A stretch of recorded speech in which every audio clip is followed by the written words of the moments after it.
teachers who meet a certification into a turnaround school? I mean, just, Into a vacancy? yeah, I mean, it So sounds it may very be- punitive, so I'm interested in knowing the Yeah, punishment. some of the individuals who are still in the pool, it may be because they don't match up by certification or subject area.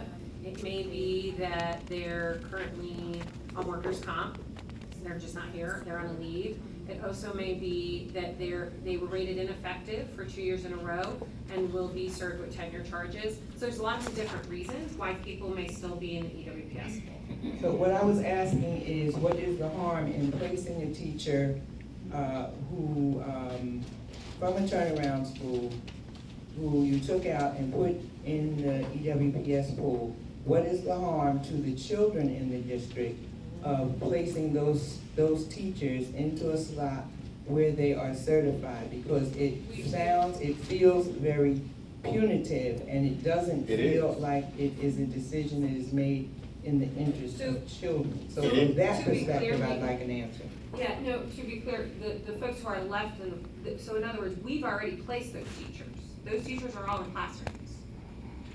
The people who are left in the pool are left in the pool for the reasons I just articulated. So I'm sorry if that was not clear.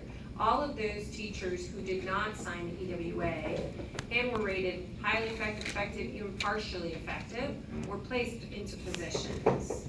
Okay. I have another to bring up. I know during the meeting, we discussed the principal at Hawthorne.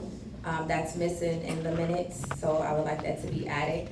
But I would also like to know an update, because I've been hearing different things, so we can have an update on the principal at Hawthorne. Well, with all due respect, we can't discuss individual personnel matters. I'm not What is asking for it? individual personnel matters, asking just for the- asking generally, what is the update with Hawthorne? With the title of principal. Yes, I was told that there was a principal placed everywhere, and so what I'm saying is, that's missing out of the minutes, and so I would like that. Yes, Henry Grady is the principal of Hawthorne, and he is at Hawthorne this year. Thank you.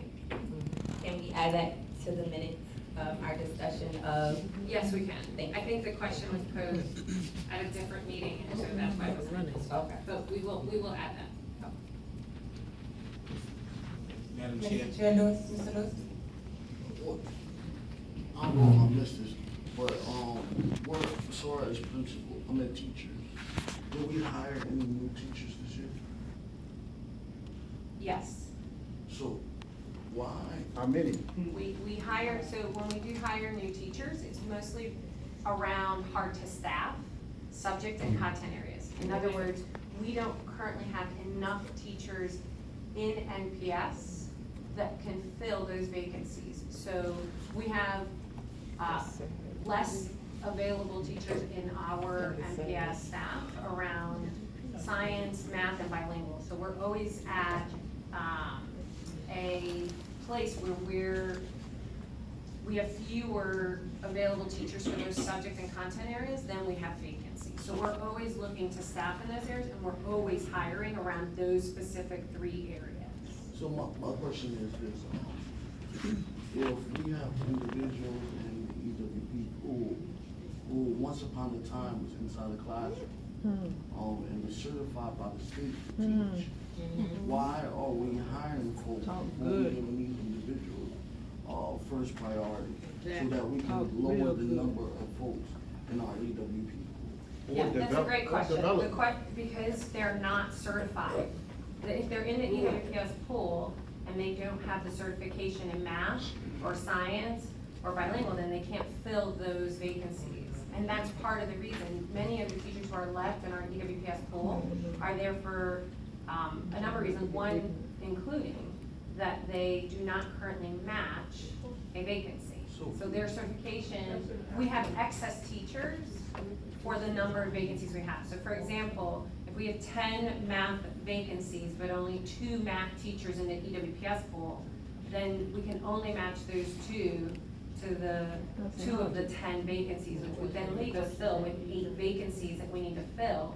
And to ensure that we fill those vacancies and start school with as many of our vacancies filled, we would have to hire externally to ensure we have enough teachers in those places. So my question is this, We're paying for professional development, right? And our job is to try to lower our costs of, as much as possible. EWP pool should be one of the main things we should be focused on because it's costing us a lot of money to pay folks, who's really not doing nothing.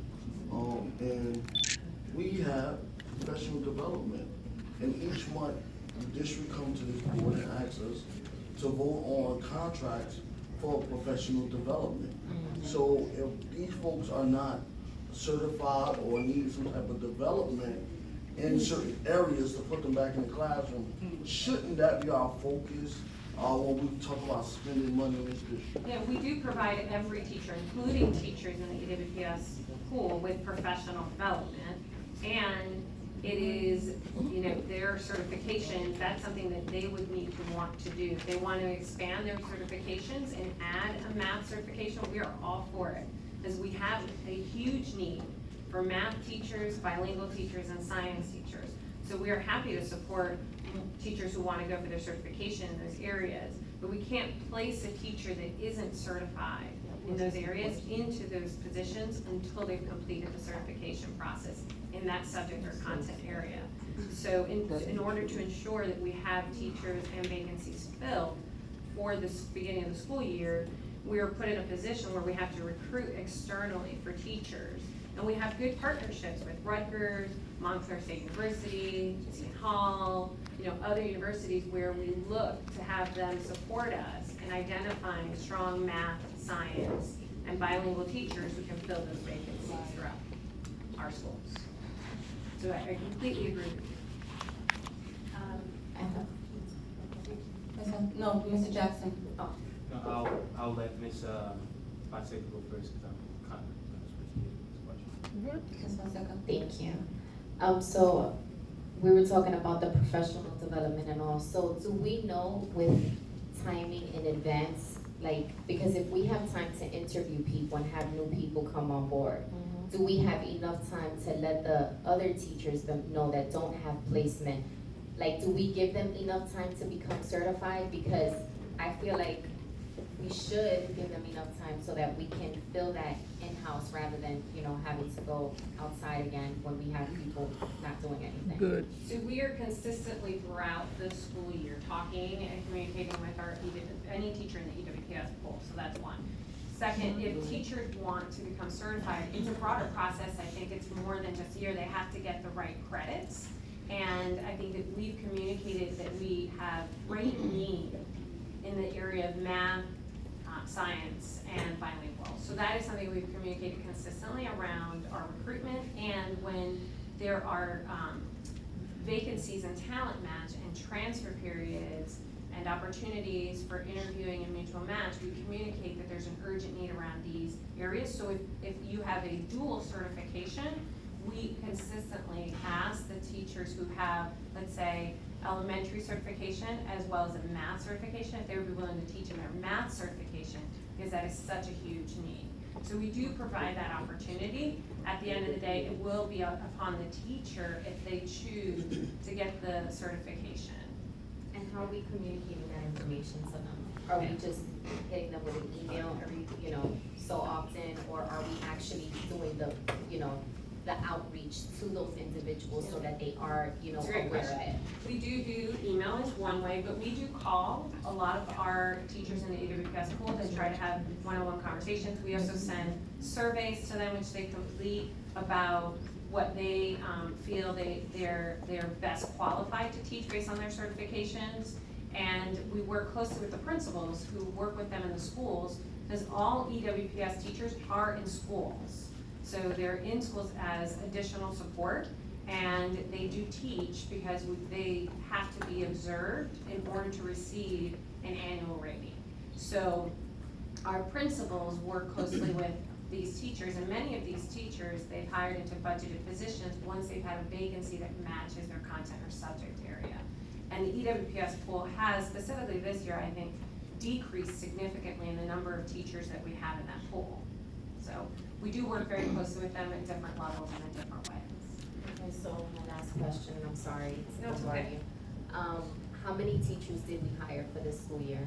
Do you know? External, for Yeah, external hires, external. it's very few, I don't know the number of him, but we can get that for you. Okay, thank you Before the very meeting's much. over, With that, can we also have the resumes of those who were hired, district-wide? External teachers' resumes? District-wide, not just teachers within a central office as well? You want resumes of every single new hire? Yes. and their national origin. Let me. Sounds like a great question. Carter, you're looking for resumes of all new hires from what period? Let's say March. March, which is the last fiscal year. Okay. So from March to? Currently. Okay. Can I ask that you give us some time, that will not be available for next week's board meeting, but give us some time to gather that data for you? That's fine. And I think there's some, Also, I just need to qualify that pursuant to the Oprah law, we do have to redact whatever might be personal information on there. So once we pull the resumes, my office will go through it, so that'll be an extra, a little shorter time, longer time for us to review. But we'll work as quickly as we can to get that to you. Okay, and in addition to that, I know the board, we requested, which I read in the minutes, a breakdown of who's in the EWPS pool. We would like that breakdown by content area, years of teaching,